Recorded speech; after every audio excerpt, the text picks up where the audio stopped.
Hey everyone, Mark and Julie Bennett from RV Love, coming at you from Old Orchard Beach in Maine. Beautiful here, but we are going to be live on Wednesday, July 24 from 8 p.m. Central with your RV wingman, Alan Warren. So come and join us live. We'll be streaming here. Click the like button here on this video right now, and you will get a notification of when we are live. Bring along all of your questions, and you're going to call in, we're going to chat, hang out, talk about anything and everything RVs. So click like below on this video now, and we'll see you on Wednesday the 24th from 8 p.m. Central. See ya. All right, if you have an RV horror story, a legitimate RV horror story, and you'd like me to look into your situation, here's what I want you to do.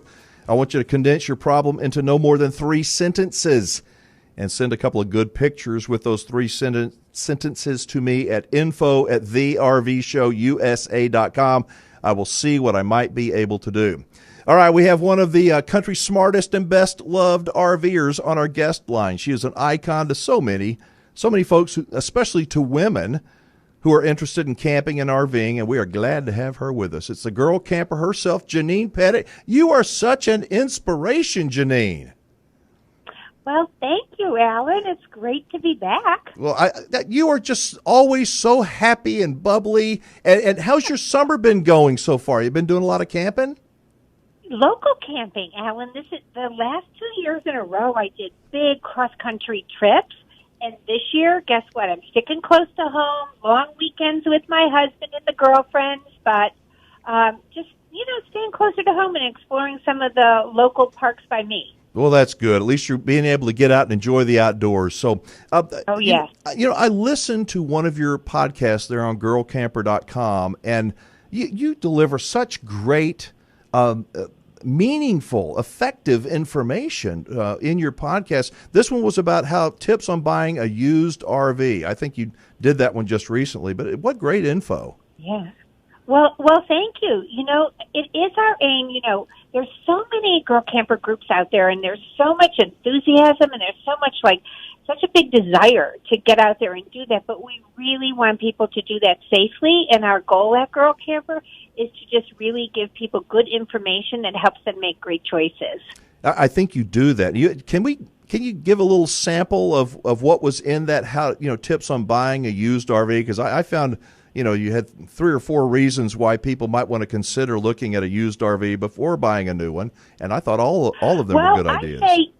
I say, you know what? If you're going to buy a used RV, buy it from a reputable dealer, because someone has probably turned that in. So a lot of times people will trade in a trailer because once they camp in it for 2 years, they think, you know what? This isn't big enough for me, or it's too big for me. And there's nothing wrong with the unit itself. It's just that they are developing their RV style. And somebody told me a couple of years ago, and I thought it was so true, you really begin looking for your second RV the day you bring your first one home from the first trip. That's where you figure out, this I was going to ask you about that. It is so true. I think it happens for everybody, and that's why until you know exactly, because, a lot of people say, I know what I want. Then they buy it, and then they say, uh-oh, I wish the bathroom was this way, or I wish the beds were facing that way. Or, well, here's a good tip now, because, 5 years ago we didn't have this. Now you can go on RV Share, you can go on Outdoorsy. If you find the unit that you think you really want, rent it. Rent it and take it out for a week and then go, you know what? This wet bath thing doesn't work for me after all. Or, yes, you know what? I do like this walk-around bed. So you have that opportunity to kind of test it out now that we didn't have before.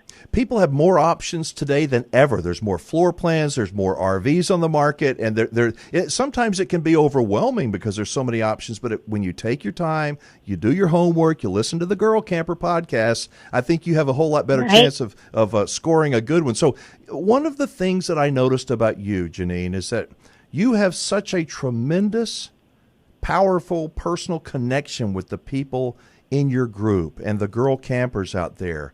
How do you do that? I mean, it's the truth. People love you. It's an Irish thing, Alan. It's an Irish thing, Well, I camp with so many of these people, and then I think too when you have you have a radio program or a podcast, people feel like they know you, and so when people write to me and they say, "I listened to your podcast," and they know a little bit about me besides just RVing. I'll talk about my husband or the dog or whatever. And you already have a connection with people.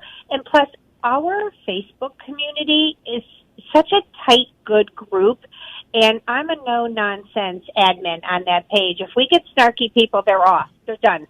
We have a community where people feel safe asking a question, helping each other out. And so there's just that deep connection with people and this attitude that we are really here to serve you and help you. I love the, I look at the posts on your Facebook page, and like you said, the snarky people, they don't exist, not on Girl Camper. No, they don't. I boot them right off. And the sarcasm and the you're stupid and all those things that we're used to seeing on Facebook, you don't find that on Girl Camper on your Facebook page. No. There's a zero tolerance policy there because I think people go to Facebook and to camping itself because we're trying to relax. We're looking for an escape. We don't need anybody else to beat us up in our day. So it's always important to remember that everybody has a different starting point. Now, I grew up in a camping family. I was driving my parents' motorhome from New Jersey to Indiana when I was 18 or 19 years old. And that part of RVing doesn't scare me. But to other people without that background who've never camped before, the whole idea of hitching up and just like, how does this work? I don't know if I can do this.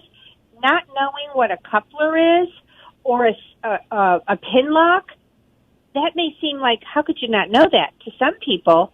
But it's really important that we always remember there are no dumb questions. Everybody has a starting point. I always want to foster that atmosphere on our Facebook page. Janine, you can ask anything here. You have such a unique talent and ability, and it is to you because you know so much. You really do. You're an extremely educated camper. You know so much. Thank you. But you're able to look through the eyes of someone else that's asking these questions because you've been there.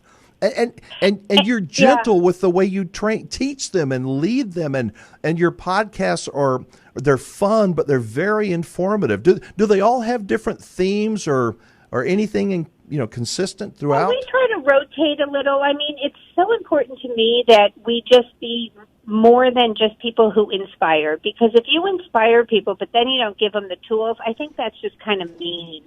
So we really want to inspire people with all the fun things. Like, we're in a campground, we want to post these great pictures, but we also want to tell you how to do that.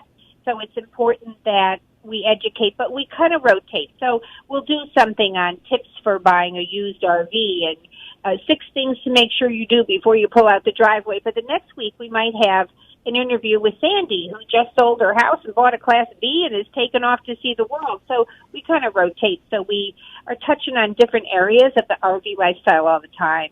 And people can download those and listen to them at their leisure. So, all right, in the next couple of minutes, because I know you've got a big announcement in our next segment, but what about these vintage campers you see? What kind of tips can you give to our listeners about buying one? Because there's so many that are so cute. Are there some... I'm really passionate about this. I've owned 7 or 8 vintage campers myself, and I've restored 7 or 8 of them. And, I mean, down to the skin, restored. And I have never owned a vintage camper that wasn't seriously damaged. So it could look great on the outside, and you don't know what is beneath those walls. So my advice to people with the vintage campers is buyer beware.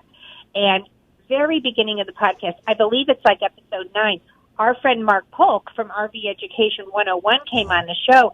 Mark restored a vintage Shasta frame-off restoration, and he did a great video series on it, and Mark gave us a great interview on things that you should be looking for before you purchase a vintage RV. Because you like you said, you can see one that looks all cute, but underneath that skin, it could be rotted and ready to fall apart on the road. So, there have been stories, and I've seen them, Alan, and one of them was about a girl camper in the Pacific Northwest. She bought one. It was sitting in a field for years. She brought it home, put new tires on it, greased the bearings, dolled it all up in her theme, was driving down the highway with it on her first trip, and literally the windows were blowing out of it. Oh. The windows were blowing out of it. And what ended up happening is the thing literally came off the frame. Oh, all right. Listen, Janine, Yeah, we got to careful. jump for a break. You hang on, folks. You hang on too. There's a very cool promotion that's going to take place that the girl camper has put together with a little help from her friends, and you will want to know about it. Where you could literally win the Girl Campers Tricked Out R-Pod travel trailer. She'll tell us about it right after this on the RV Show USA.